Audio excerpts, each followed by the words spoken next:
What's going on, guys? It's Kenneth, SBM Boxing. From request subscribe. Let's speak boxing. I just thought I'd create this video on the way to work. It's nice to get out. I don't know, with this whole COVID, I'm actually heading to the office.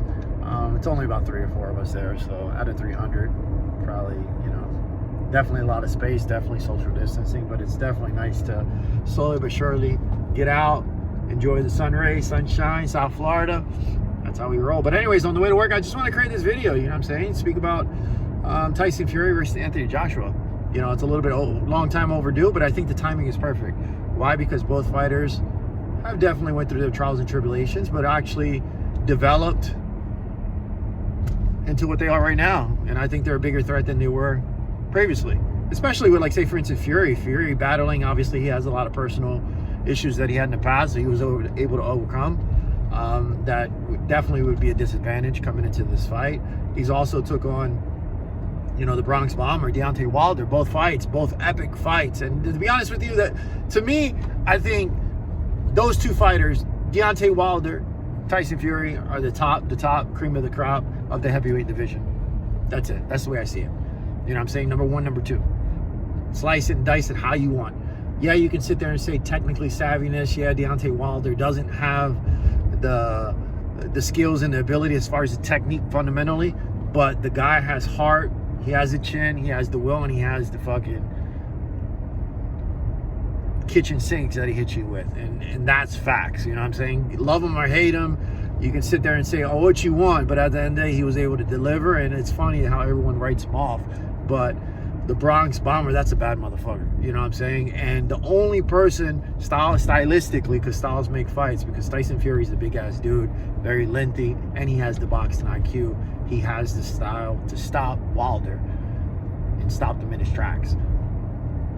There's nobody else like Wilder. I mean, there's no one else like Fury that's quick, that's savvy, that has the boxing IQ, has great feet work, great angles, great head movement, utilizes the jab, and just knows how to box in general. There's no one in the division like that, you know what I'm saying? Yeah, you had Luis or King Kong Ortiz. That's a bad motherfucker too, but he just couldn't.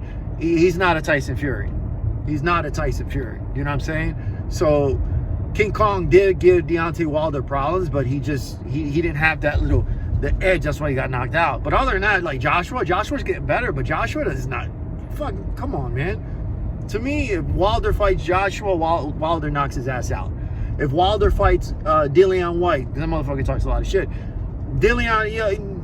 Yes, he's good, but he doesn't have the length, he doesn't have the endurance, he doesn't have the speed, he doesn't have the skills or the boxing IQ. He's like another Luis Ortiz downgraded, to me. Because Profitikin, whatever, I fuck the guy's name. But anyways, that fight, that was a bullshit ass fight. You know what I'm saying?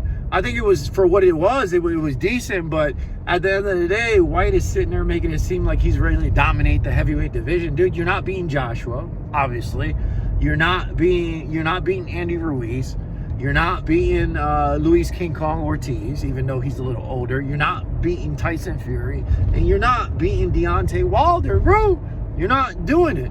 But anyways, I created this video to speak about Anthony Joshua versus Tyson Fury. I think that's a great fight. I'm excited about it, especially, like, on the other side of the coin, as far as Anthony Joshua, he's developed and became a better fighter, especially in his camp. After he lost to Andy Ruiz, he did bounce back and took his camp a little bit more seriously, meaning that he lost a little bit more weight, a little bit more flexibility, a little bit more speed, thus giving him the ability to have a higher punch output, keeping out of the danger zone, keeping his distance, because he did a great job from the first fight to the second fight against Andy Ruiz. You know what I'm saying? He was able to put on a different game plan, and he did a great job. So that lets me know that he has the ability to adapt and come back as a different fighter. You know what I'm saying? But can you do that against Tyson Fury? Absolutely not. Because Fury, is however you want it, man. You want to brawl? Good luck. You want to box? You're going to get outboxed. You're not going to box. You're not going to outbox the boxer. It's just not going to happen. So he's able to adapt to any style. That's the way I see it with Tyson Fury. What the fuck is wrong with these people, man? Shit is crazy. South Florida, people drive crazy out here. But anyways, Eddie Hearn did a great job lining up a two-fight deal contract. You know, obviously, I wanted to see the Fury 3, but I think it's a good move because Fury has Wilder's blueprint. Because styles make fights, and obviously, you know, it's only a matter of time where Wilder tries to land that bomb. But if he can't land that bomb, he's done. You know, because Fury's just too slick for Wilder.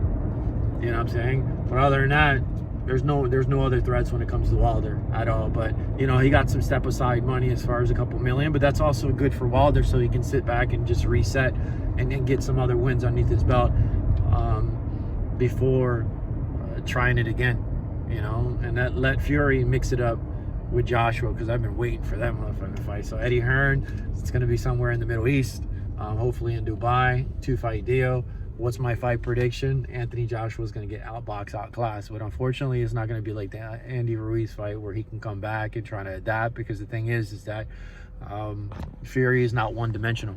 You know, he's going to adapt, and he's just he's a heavy welterweight, because he just if you look at him, he just looks like he can't even ball, man. He can't ball. He looks like he can't dance. He just looks like a big ass slow, and it's funny because once he starts moving around, he's light on his feet. He has rhythm. He has coordination. Man, dude, I like Tyson Fury, dude. He's the man. You know what I'm saying? I'm a big Tyson Fury, and he talks a lot of shit. So that's awesome. But anyways, guys, my fight prediction: Anthony Joshua. Obviously, everyone has a puncher's chance, but I just don't see that shit happening. You know what I'm saying? Next thing is Wilder. Nobody can fuck with Wilder. Period. It's funny how everyone written him off just because he lost.